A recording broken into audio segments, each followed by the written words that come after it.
So by this time in the chapter acids, bases and salts, we have discussed about the chemical properties of acids also.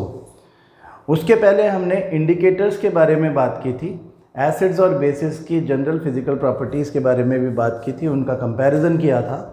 And then further we started talking more about acids. हमने कहा कि जो acids हैं they are the compounds which have the tendency to release H+ ions और hydronium ions in their aqueous solutions, and whatever the acidic properties they display, they are because of the hydronium ions only.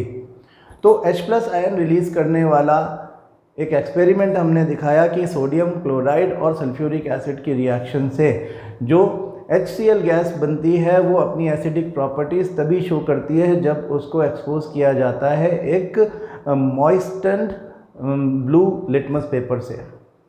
वो उसका colour तभी change करती है. अगर dry litmus paper show किया जाएगा, dry litmus paper उससे एक्सपोज किया जाएगा तो HCl will not change its colour, means it will not change it's it will not show its acidic properties.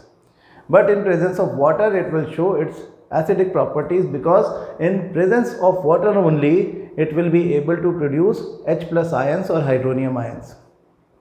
इसी तरह से हमने शो किया कि because of the presence of ions के प्रेजेंस के वजह से ही all the acids are good conductors of electricity and bases are also good conductors of electricity, while the substances like ethanol or alcohols or glucose are actually bad conductor of electricity because they do not have ions in their solutions. ये भी हमने एक experiment करके देखा. और उसके बाद हमने बात की केमिकल प्रॉपर्टीज़ ऑफ एसिड्स की. ठीक, हमने बात की how acids react with metals. When acids react with metals they form metal salts and hydrogen gas is evolved. यहाँ पे हमने बैक ऑफ द माइंड एक बात रखी कि नाइट्रिक एसिड ऐसा रिएक्शन नहीं करता है, एक्सेप्शन है. क्यों एक्सेप्शन है? क्योंकि nitric acid is a strong oxidising agent. जब वो मेटल की कॉन्टैक्ट में आएगा तो नॉर्मल सर्कमस्टेंसेस में जो H+ हाइड्रोजन गैस रिलीज़ होने लगेगी उसको ऑक्सीजन डोनेट कर देगा. किसी ऑक्सीडाइजिंग एजेंट का यही काम होता है. तो वो जब उसको ऑक्सीजन डोनेट कर देगा, ऑक्सीजन दे देगा, तो फिर ऑक्सीजन लेकर के वो वहीं सेटल हो जाएगा, वाटर बन के वहीं सेटल हो जाएगा. So in normal circumstances nitric acid does not react with metals, but in special circumstances when the nitric acid is highly diluted it can react with manganese and magnesium. एक और reaction हमने copper और nitric acid की आपको दिखाई ही थी, लेकिन वो आपकी बुक में उसका जिक्र है नहीं. फिर हम आगे गए, हमने मेटल कार्बोनेट और मेटल बाइकार्बोनेट की रिएक्शन विद एसिड्स दिखाई, जिसमें हमने कहा कि when acids react with metal carbonate और metal bicarbonate they produce 3 substances. एक तो मेटल सॉल्ट बनेगा, दूसरा कार्बन डाइऑक्साइड बनेगा, तीसरा वाटर बनेगा. This is the characteristic reaction of all the metals. कोई भी मेटल, ऑल द एसिड्स, कोई भी एसिड हो वो ये रिएक्शन मेटल कार्बोनेट्स के साथ में देगा ही देगा. यानी इन ऑल कंडीशंस, चाहे वीक एसिड हो चाहे स्ट्रॉन्ग एसिड हो, कार्बन डाइऑक्साइड इवॉल्व होगी. इफरविसेंस के साथ में, बबल्स के साथ में वो बाहर निकलेगी, और उसका फीचर है कि वो बर्निंग कैंडल को एक्सटिंग्विश कर देती है. Carbon dioxide is a known fire extinguisher. ये बात हम पहले से भी जानते हैं. और फिर हम इस रिएक्शन को सल्फ्यूरिक एसिड और सोडियम बाइकार्बोनेट या बेकिंग सोडा यूज़ करके हम इस रिएक्शन को यूज़ करते हैं in making homemade soda acid fire extinguisher. तो ये सब बातें छोटी छोटी हैं, अगर आपके दिमाग में रहती हैं तो क्वेश्चन ऐसे ही पूछे जाते हैं. बड़े सिंपल क्वेश्चन होते हैं एसिड बेसिस सॉल्ट में, और जनरली हमें पता भी होता है कि क्वेश्चन क्या पूछे जाएंगे. अब हम आगे बात करेंगे. हमने कहा कि न्यूट्रलाइजेशन रिएक्शन क्या, कि एसिड बेस की रिएक्शन है, सॉल्ट एंड वाटर बनता है, और न्यूट्रलाइजेशन उसको इसलिए बोलते हैं कि एसिड बेस एक दूसरे को न्यूट्रलाइज कर देते हैं, एक दूसरे के इम्पैक्ट को न्यूट्रलाइज कर देते हैं. यही रिएक्शन अगर एसिड की मेटल ऑक्साइड्स के साथ में की जाए तो, क्योंकि मेटल ऑक्साइड्स भी बेसिक इन नेचर होते हैं हमेशा, तो वो एसिड बेस की रिएक्शन की तरह से, यानी न्यूट्रलाइजेशन रिएक्शन की तरह ही सॉल्ट एंड वाटर फॉर्म करने का काम करते हैं. तो दिस इज़ एज सिंपल. अब हम इसके थोड़ा आगे चले जाते हैं. जो हमने ये रिएक्शन की थी, ये तो मेटल्स के साथ, ये तो एसिड की रिएक्शंस थी. हम बेस की रिएक्शंस की बात करते थे कि how basis react. Reaction of basis, आपको सिर्फ 2 रिएक्शन याद रखनी है। पहली रिएक्शन है reaction of basis with metals. तो जैसे ज़्यादा एसिड्स तो बड़ा विगरस रिएक्शन करते हैं मेटल्स के साथ में, acids are generally highly reactive. Metals के साथ में बेसिस की उतनी ज़्यादा रिएक्शन है नहीं लेकिन आपको एक रिएक्शन यहाँ पे याद रखनी है, जिंक प्लस सोडियम हाइड्रोक्साइड। मैं आपको याद दिला दूं, आपने जिंक और सल्फ्यूरिक एसिड की रिएक्शन देखी थी जिंक और सल्फ्यूरिक एसिड की रिएक्शन, और शायद हमने लिखी भी होगी, जिंक और सल्फ्यूरिक एसिड की रिएक्शन जिसमें जिंक सल्फेट और हाइड्रोजन गैस इवॉल्व होता है ठीक है, यानी कि ये एक एसिड का रिएक्शन है मेटल के साथ, जिंक के साथ में, जिसमें मेटल सॉल्ट बन रहा है और हाइड्रोजन गैस इवॉल्व हो रही है। यहाँ भी ऐसा ही होता है, यहाँ भी एक मेटल सॉल्ट बनता है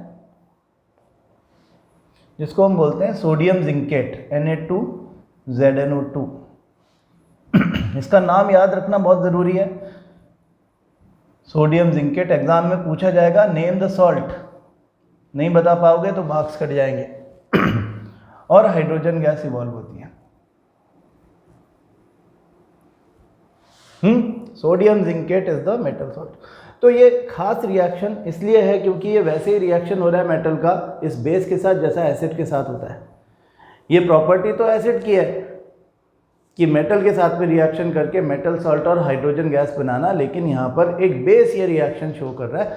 ये ध्यान रखें कि ये सिर्फ जिंक के साथ ही इस तरह की रिएक्शन होती है और ये रिएक्शन सोडियम हाइड्रोक्साइड ही देता है जो कि एक स्ट्रॉन्ग बेस है। लेकिन एक बात ध्यान रखें कि सोडियम हाइड्रोक्साइड और जिंक की रिएक्शन उतना रेडिली नहीं होती जितनी की रिएक्शन हम देख रहे थे जिंक और सल्फ्यूरिक एसिड की। आपने देखा था, मैंने आपको एक वीडियो दिखाया था जिसमें बबल्स निकल रहे थे बहुत तेज़ी के साथ में, जिंक को हमने सल्फ्यूरिक एसिड में डाला था और आपने कोई हीट नहीं दी थी, उसको इंस्टिगेट नहीं किया था, कोई मेहनत नहीं करनी पड़ी, कोई एनर्जी सप्लाई नहीं करनी पड़ी किसी भी फॉर्म में, बस जिंक ग्रैन्यूल को हमने ऐसे ही डाल दिया उसमें सल्फ्यूरिक एसिड में। और अगर हम उसको पाउडर फॉर्म में अगर डालते तो शायद और भी तेज़ रिएक्शन होती, शायद क्या यकीनन तेज़ रिएक्शन होती, बबल्स निकले बड़े सारे, हाइड्रोजन गैस थी वो। हालांकि हमने कहा कि वो इतनी, ये रिएक्शन इतनी एक्सोथर्मिक रिएक्शन नहीं है जितनी सोडियम के साथ थी जिसमें एक पॉप साउंड क्रिएट हो जाता है। हाँ, फिर भी हाइड्रोजन गैस फटाफट निकलती है और ये विजिबल रिएक्शन है। लेकिन जब हम इसको कंपेयर करते हैं इस रिएक्शन के साथ जिसमें सोडियम हाइड्रोक्साइड के साथ में रिएक्शन हो रही है जिंक की, तो this is a slow reaction. ये रिएक्शन तब तक स्लो है जब तक इसको हीट नहीं दी जाती। इतनी स्लो रिएक्शन है कि हमें लगेगा कि कुछ हो ही नहीं रहा है। तो इस रिएक्शन को स्पीड देने के लिए हम इसे हीट प्रोवाइड करते हैं। जब हम इसे हीट प्रोवाइड करते हैं तब ये विगरस रिएक्शन हो जाती है और तेजी से हाइड्रोजन गैस निकलती है। देखो, हमने जिंक ग्रैन्यूल, जिंक डाल दिया, zinc react slowly with cold concentrated sodium hydroxide. Zinc का रिएक्शन हो रहा है कोल्ड, ये कंसंट्रेटेड है, वो डाइल्यूटेड था, ये बात भी ध्यान रखो। Sodium hydroxide cold concentrated sodium hydroxide के साथ में जिंक की रिएक्शन स्लो रिएक्शन है। लेकिन अगर इसको हीट प्रोवाइड की जाए तो फिर सोडियम जिंकेट जल्दी बन जाएगा। Na2ZnO2 plus hydrogen gas evolve होगी and this is known as sodium zincate. Na2ZnO2 is known as sodium zincate. ये नाम याद रखना है, मैं बार बार इसलिए बोल रहा हूँ क्योंकि आपको इसे बार बार याद करना है। ये आपका बहुत पॉपुलर क्वेश्चन है जिसको हम मान सकते हैं कि ये आ ही जाएगा। हाँ, ऐसे तैयारी करो ये सोच के कि ये तो आ ही जाएगा, तो ऐसा नहीं हो जाए कि ये आ ही जाए और आपको नहीं आए, फिर गड़बड़ हो जाएगी भूलना नहीं है मतलब। तो देखें कि अगर हमने जिंक को इसमें डाल के छोड़ा हुआ है तो क्या हो रहा है, पता भी नहीं चल रहा कुछ हो रहा है। इसमें धीरे धीरे एक आध बबल निकलता हुआ दिखेगा, हाँ, लेकिन आप इसको फ्लेम से हीट करोगे तो फिर ये विग्रस हो जाएगी और फिर ये सोडियम जिंकेट और हाइड्रोजन फॉर्म होगा। हाँ, अब हाइड्रोजन के बबल्स हमको निकलते हुए दिखाई देते हैं।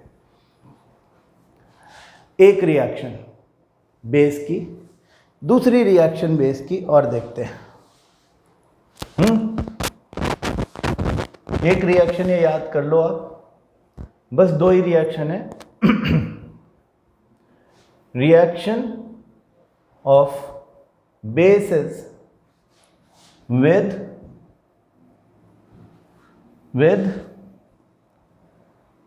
non-metal oxides. Non metal oxides, metal oxides जैसे sodium oxide, magnesium oxide, calcium oxide हम बात कर रहे थे कि वो एसिड के साथ में न्यूट्रलाइजेशन रिएक्शन करते हैं। हम कह रहे हैं नॉन मेटल ऑक्साइड्स की। तो नॉन मेटल ऑक्साइड कौन से होते हैं? Carbon dioxide is a non metal oxide because carbon is a non metal, NO2 is a non metal oxide, SO2 is a non metal oxide. तो non metal oxides के साथ में basis कैसे reaction करते हैं, यहाँ पे एक रिएक्शन है जो आप पहले से जानते हो, कैल्शियम हाइड्रोक्साइड का एक्वस सॉल्यूशन, जिसको हम बोलते हैं, क्या बोलते हैं? पॉज करके बोलो फिर आगे देखो। Lime water. हाँ, when lime water is reacted with carbon dioxide, हम with the help of a straw एक टेस्ट ट्यूब में भरे हुए लाइम वाटर में कार्बन डाइऑक्साइड पास करते हैं। एक्सेल्ड एयर में कार्बन डाइऑक्साइड होती है अप्रॉक्सीमेटली 14-15%। ये हमने रेस्पिरेशन पढ़ते समय लाइफ प्रोसेसेस में सीखा है। तो वो कार्बन डाइऑक्साइड कैल्शियम हाइड्रोक्साइड के साथ में रिएक्शन करेगी। स्लो रिएक्शन होगा कंपैरेटिवली, तकरीबन 1 मिनट लग जाता है, और उसके बाद में बनता है white precipitate of calcium carbonate. हाँ, मिल्की वाइट कलर याद आ गया आपको? हम कहते हैं वाइट PPT या milky white colour of calcium carbonate, साथ में वाटर। याद आ गया? हाँ, बहुत पॉपुलर रिएक्शन है। हमने पहले भी कहा था कि एसिड बेसिस के टाइम भी याद दिलाएंगे। वहाँ पे क्या किया था हमने? वहाँ पे that was a reaction of combination. वहाँ पे हमने कहा था कि this is an example of combination reaction in which quicklime reacts with water. CaO plus H2O gives CaOH whole twice. We call CaOH whole twice as slaked lime. CaO was quicklime. CaOH whole twice का aqueous solution is lime water. When carbon dioxide is supplied to the lime water, this is actually a reaction with a non-metal oxide with a base. Calcium hydroxide is non metal oxide के साथ reaction करके एक salt बनाता है और water बनाता है। तो इसका जो रिजल्ट है वो तो न्यूट्रलाइजेशन रिएक्शन जैसा ही है। हाँ, क्यों है? क्योंकि मेटल नॉन मेटल में मैं आपको ये बात बताऊंगा और तब मैं आपको ये चीज़ याद भी दिलाऊंगा कि ये जो नॉन मेटल ऑक्साइड्स होते हैं ये या तो एसिडिक होते हैं या तो न्यूट्रल होते हैं। बेसिक कभी नहीं होते, या तो एसिडिक होते हैं या तो न्यूट्रल होते हैं। तो carbon dioxide is acidic in nature. Acid base के साथ रिएक्शन करता है तो सॉल्ट और वाटर बनेगा ही। तो एक तरह से ये भी न्यूट्रलाइजेशन रिएक्शन ही है जो हम उस समय पढ़ रहे थे। Can you relate things?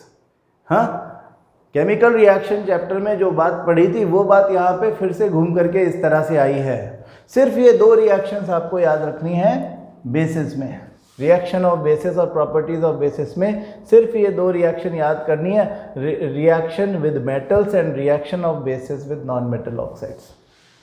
That's it, और कुछ भी नहीं याद करना। तो ये, लेकिन एक बात ध्यान रखना कि बेसिस की ये जो दो रिएक्शंस हैं they are very important, equally important than the 4 reactions of acids. Acid की 4 रिएक्शन आपने पढ़ी है, बेसिस की 2 रिएक्शन पढ़ी हैं, लेकिन इनके आने के चांसेस भी उतने ही हैं जितने उनके आने के चांसेस हैं। इनफैक्ट थोड़े ज़्यादा ही होते हैं चांसेस इनके आने के, इसलिए आपको ये बात अच्छे से याद कर लेनी है। इसीलिए मैं कह रहा था कि इस सोडियम जिंकेट का नाम और फॉर्मूला भी अच्छे से याद कर लो। जब हम एम्फोटेरिक ऑक्साइड पढ़ेंगे मेटल्स में, तब फिर से ये बात याद दिलाऊंगा मैं, जब हम बात करेंगे कि how metals react with oxides. हाँ, एम्फोटेरिक ऑक्साइड मतलब metal oxide, metal reacts with oxygen, तो ऑक्साइड्स बनते हैं। Metal oxides are basic in nature, लेकिन some of them are amphoteric in nature, जो एसिड और बेस दोनों की तरह से बिहेव करे, यानी एसिड्स के साथ में बेस की तरह बिहेव करे, बेस के साथ एसिड की तरह बिहेव करे, उसमें हम एम्फोटेरिक ऑक्साइड्स की बात करते हैं। और फिर वो जो एम्फोटेरिक ऑक्साइड्स होते हैं, वहाँ पर हमारा जिंक का ऑक्साइड भी आता है। जिंक ऑक्साइड की रिएक्शन को यहाँ चेक करेंगे, वहाँ पे भी प्रोडक्ट जो है वो सोडियम जिंकेट होता है। तो ये दो रिएक्शन आराम से याद हो जाएंगी आपको। इस रिएक्शन को अपन देखते हैं कैसे होती है।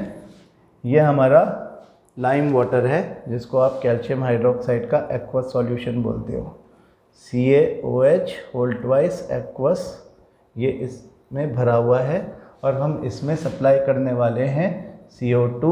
इन दोनों की रिएक्शन से यहाँ पर बन जाएगा मिल्की वाइट कलर का CaCO3 प्लस वाटर भी फॉर्म होगा। ये यहाँ पे होने वाला है, तो देखते हैं कैसे होने वाला है। हम इसमें स्ट्रॉ की हेल्प से एयर को एक्सेल करेंगे। एक्सेल्ड एयर है, एकदम से मिल्की वाइट कलर नहीं बनता, थोड़ा सा टाइम लगता है, थोड़ी देर बाद बनना शुरू हो जाता है ना। तो बबल्स जो है वो इसमें लगातार हम सप्लाई करते रहेंगे। कार्बन डाइऑक्साइड इसके साथ मिल्की वाइट कलर में इसको कन्वर्ट कर देगा। पहले वो बिल्कुल क्लीन वाटर था, एकदम कलरलेस था, अभी वो धीरे धीरे मिल्की वाइट होते जा रहा है। हाँ, तो solution gradually turns milky due to the formation of calcium carbonate. इसमें हमने एक बात और कही थी कि ये जो कैल्शियम कार्बोनेट बनता है मिल्की वाइट कलर, अगर हम इसमें सप्लाई करते ही रहेंगे कार्बन डाइऑक्साइड तो वो डिसअपेयर भी हो जाएगा। याद है आपको, excessive supply of carbon dioxide की वजह से मिल्की कलर डिसअपेयर भी हो जाता है। क्या बनता है? Calcium bicarbonate CaHCO3 whole twice. तो ये सब अगर आप रिकॉल कर पा रहे हो तो आपकी तैयारी अच्छी चल रही है। हम अपनी बुक में चलते हैं। अब सबसे इम्पॉर्टेंट बात यह है कि हमें इन टेक्स्ट क्वेश्चन चेक करने हैं। एसिड बेसिस के इन टेक्स्ट क्वेश्चन बहुत इम्पॉर्टेंट होते हैं, ध्यान रखना। तो पहले देखें ये कि why should curd and sour substances not to be kept in brass, should not be kept in brass and copper vessels. Brass क्या है? That is an alloy। हाँ, उसमें भी कॉपर होता है। हाँ, ब्रास जो होता है वो जिंक और कॉपर का एक अलॉय है। और कॉपर वेसल, तो basically why we should not keep them acids into metal containers, वो ये पूछना चाहते हैं। कर्ड जो है वो एसिड है, उसमें लैक्टिक एसिड है। सार सब्सटेंसेस मतलब एसिड्स को मेटल कंटेनर्स में क्यों नहीं रखना चाहिए, क्वेश्चन का मतलब ये है। तो आप जाहिर है आप समझते हो कि since acids have the tendency to react with metals, they will react with metals and will change their composition. हमको कर्ड को कर्ड की तरह ही रखना है, उसको कुछ और नहीं बना देना। हाँ, अगर किसी एसिड से मेटल की रिएक्शन होती है तो मेटल सॉल्ट बन जाएगा। अगर कर्ड में लैक्टिक एसिड नहीं रहा और लैक्टिक एसिड का कोई लैक्टेट बन गया, कोई सॉल्ट बन गया, तो फिर वो हमारे किसी काम का नहीं है। और बहुत ज़्यादा समय तक अगर कोई एसिड, कोई सार सब्सटेंस किसी मेटल कंटेनर में रखा है तो मेटल कंटेनर भी धीरे धीरे करोड हो जाएगा, क्योंकि मेटल की कंटेनर की वॉल्स में जो मेटल है वो रिएक्शन करने के लिए अंदर एसिड में चला जाएगा। तो क्योंकि शॉर्ट में बात यह है कि मेटल और एसिड्स रिएक्ट करते हैं, इसलिए हम उनको आपस में साथ में कांटेक्ट में नहीं रखते। Which gas is usually liberated. अच्छा, यहाँ पे है ना कुछ एक बातें इस तरह की पूछ ली जाती हैं कि जिसमें हमको, जैसे कि why it is safe to keep, कि एसिड को वैसे तो नहीं रखते किसी भी मेटल कंटेनर में, लेकिन किसी कॉपर कंटेनर में नाइट्रिक एसिड को रखना सेफ़ है, वाई? या किसी एल्यूमिनियम कंटेनर में रखना सेफ़ है, वाई? तो एक तो एल्यूमिनियम खुद अपने ऊपर एक लेयर बना के रखता है, सेल्फ प्रोटेक्टेड रहता है। दूसरी बात ये कि nitric acid does not react with metals in normal circumstances. तो नाइट्रिक एसिड का जो एक्सेप्शन है वो इस तरह से भी पूछा जा सकता है कि वो एल्यूमिनियम के साथ में नॉर्मल सर्कमस्टेंसेस में रिएक्ट ही नहीं करेगा। अच्छा, which gas is usually liberated when an acid reacts with a metal.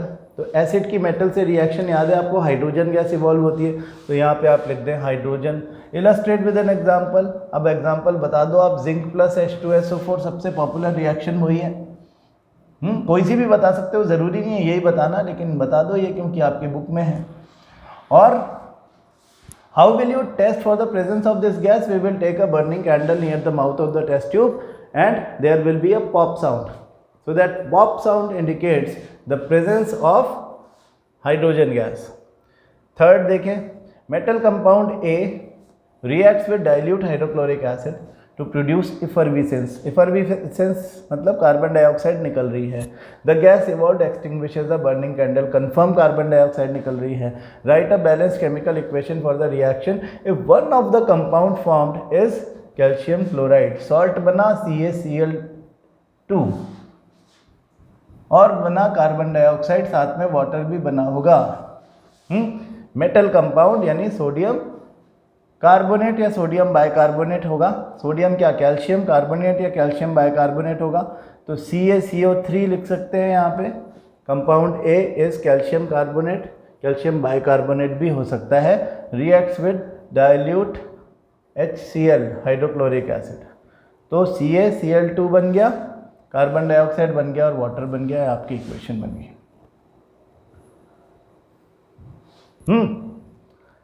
Intex question part 2. ये सब इंपॉर्टेंट क्वेश्चन है एग्जामिनेशन पॉइंट ऑफ व्यू से.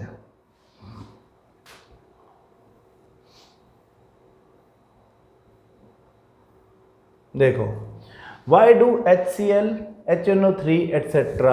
show acidic characters in aqueous solutions while solutions of compounds like alcohol and glucose do not show acidic character? Pause करो, अपने आप बताओ, फिर solution देखो. HCl and HNO3 are acids which release hydronium ions or H+ ions in their aqueous solutions, and because of presence of these ions they conduct electricity. और they show acidic characteristics. Litmus को का colour change करते हैं. Alcohol and glucose do not release these ions. Acidic properties of any acids are because of the presence of these ions only. ये बात ध्यान रखनी है. फिर देखो, why does an aqueous solution of an acid conduct electricity? वही बात है, presence of ions. ions होते हैं aqueous solution में और they act as the carrier of electricity. Why does dry HCl gas not change the color of dry litmus paper? Dry litmus paper का colour dry HCl gas क्यों नहीं change करती? Because ions are absent. जैसे ही litmus paper को हम moist कर देते हैं, आयंस आ जाते हैं, वो डिज़ोल्व हो जाती है. जैसे ही आयंस आ जाते हैं वैसे ही हमारा आयंस के आते ही हमारा एसिडिक प्रॉपर्टीज शो करना शुरू कर देता है. While diluting an acid, why is it recommended that the acid should be added to water and not water to the acid? हमने कहा था कि at the time of dilution acid और water का आपस में contact होगा and that is an exothermic change. Exothermic मतलब जिसमें हीट रिलीज होती है, और ऐसा इसलिए होता है क्योंकि जो बॉन्ड होता है बिटवीन द एसिड आयंस वो टूटता है और हीट निकलती है. तो जब वाटर और एसिड कांटेक्ट में आते हैं तो चाहे एसिड को वाटर में डालो चाहे वाटर को एसिड में डालो, हीट तो निकलेगी. तो हमारा लार्ज क्वांटिटी में वो कंपाउंड होना चाहिए जो हीट को इजीली एब्जॉर्ब कर ले. तो हम वाटर को ज़्यादा क्वांटिटी में लेते हैं और एसिड को ड्रॉप बाय ड्रॉप उसमें डालते हैं while continuous stirring, so that the heat produced, एक तो हीट कम प्रोड्यूस हो क्योंकि quantity of acid is less, drop by drop डाल रहे हैं, एंड वो जो हीट प्रोड्यूस हुई है that should also get uniformly distributed through out the container, uniform distribution उसका हो जाना चाहिए। तो जब ऐसा हो जाएगा, ये बात हो जाएगी, तो हम कहेंगे कि हम सेफ हो गए किसी भी एक्सीडेंट से। अगर हमने एसिड में वाटर डाला होता तो बहुत सारी हीट एब्जॉर्ब होती, जो कि बहुत सारी हीट इवॉल्व होती जो एसिड एब्जॉर्ब नहीं कर पाता, और फिर एसिड स्प्लैश हो जाता हमारे ऊपर और फिर हमको इंजरी हो सकती थी। तो डाइल्यूशन इसी तरह से करना चाहिए कि acid should be put inside the large quantity of water drop by drop while continuous stirring. How is the concentration of hydronium ion affected when a solution of an acid is diluted? Diluted मतलब जब उसमें water डाला जाए। देखो acid में H+ ions हैं, H+ ion की concentration होती है क्योंकि डिसोसिएशन हो चुका होता है हाइड्रोजन आयन और जो भी दूसरा आयन उसके साथ में, जैसे सल्फ्यूरिक एसिड में सल्फेट आयन है, या हाइड्रोजन क्लोराइड या HCl में हाइड्रोक्लोरिक एसिड में क्लोराइड आयन है, नाइट्रिक एसिड में नाइट्रेट आयन है। तो दूसरे आयन के अलावा एक चीज़ कॉमन है सब एसिड्स में, दैट इज़ H+ आयन्स। तो ये H+ आयन की कंसंट्रेशन अगर हम पानी डालेंगे तो क्या होगा, जब हम वाटर डालते हैं तो पर यूनिट वॉल्यूम वाटर का कंसंट्रेशन बढ़ने लगता है, वाटर का अमाउंट बढ़ने लगता है, और H+ आयन जो है वो क्वांटिटी तो उतनी रहती है लेकिन परसेंटेज कम होने लगती है। वाटर का कंटेंट बढ़ने से H+ ion concentration per unit volume कम होने लगती है, इसलिए हम कहते हैं कि H+ आयन कंसंट्रेशन या हाइड्रोनियम आयन कंसंट्रेशन जो है वो अफेक्टेड होता है। ठीक है, ये बात है। दूसरी बात, how is the concentration of hydroxide ion और OH- ion affected when excess base is dissolved in a solution of sodium hydroxide? अब सोडियम हाइड्रोक्साइड में बेस डाला तो OH- आयन और आएगा और क्वांटिटी ऑफ OH- आयन बढ़ जाएगी पर यूनिट वॉल्यूम, तो concentration of hydroxide ions will increase, वो बढ़ जाएगी। बिल्कुल सिंपल बात है। तो आपने अब तक क्या क्या बातें कर ली, मैं आपको क्लियर कर दूं। अभी तक हमने कहा, सबसे पहले तो हमने एसिड्स हैं क्या ये डिस्कस किया। हमने कहा कि जो एसिड्स हैं they are the compounds which have the property of releasing H+ ions और hydronium ions in their aqueous solutions, ये बात करी। इसी कंटेक्स्ट में आप बेस को डिफाइन कर सकते हो कि bases are those compounds which have the tendency to release hydroxide ions, OH- ions, हाँ, वो OH- आयंस जिनको हम हाइड्रोक्सिल आयंस भी बोलते हैं और हाइड्रोक्साइड आयंस भी बोलते हैं। हाइड्रोक्सिल और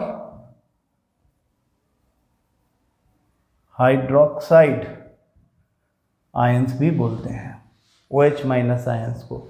तो हाइड्रोक्सिल या हाइड्रोक्साइड आयंस जो मर्जी बोलो, उनकी कंसंट्रेशन जितनी ज़्यादा होगी उतनी ज़्यादा बेसिक प्रॉपर्टीज़ होंगी, उतना ज़्यादा वो बेस जैसा शो करेगा अपने आप को, हाँ, उतना वो स्ट्रॉन्ग बेस होगा।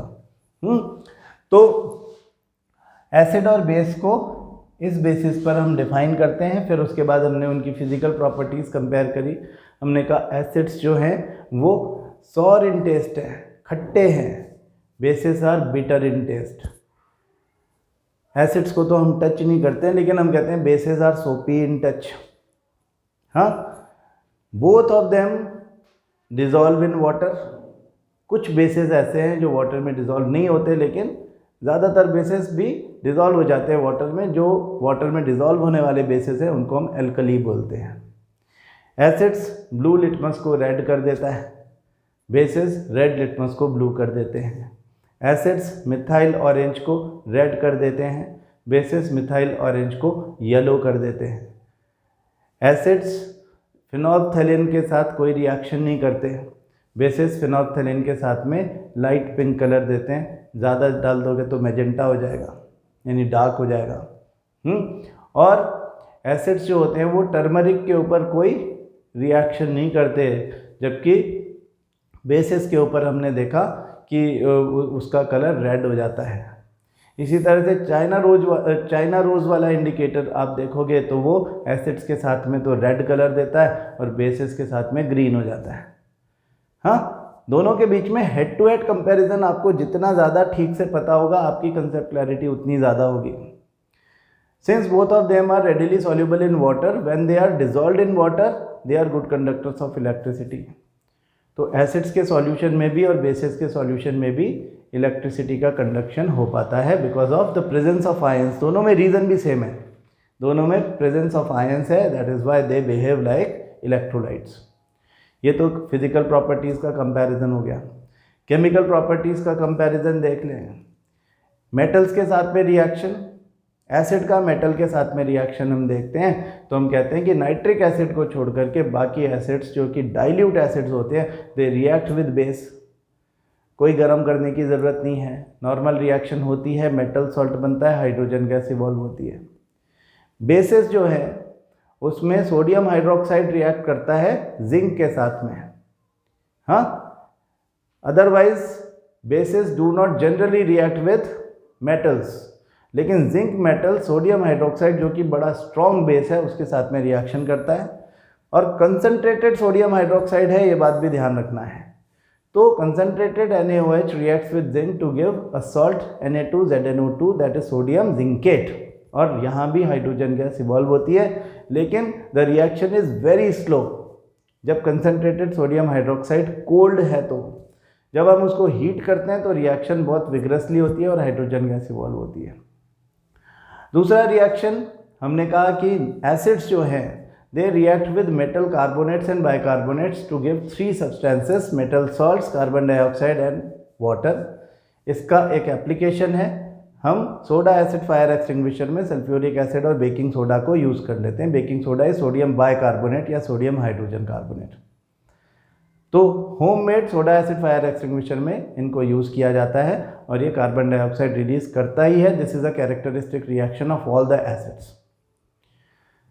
इस तरह की कोई रिएक्शन कार्बोनेट्स बाइकार्बोनेट्स के साथ में बेसिस की नहीं होती, क्योंकि कार्बोनेट्स और बाइकार्बोनेट्स जो होते हैं वो खुद भी बेसिक नेचर के होते हैं और बेसिस के साथ उनकी कोई रिएक्शन नहीं होती है।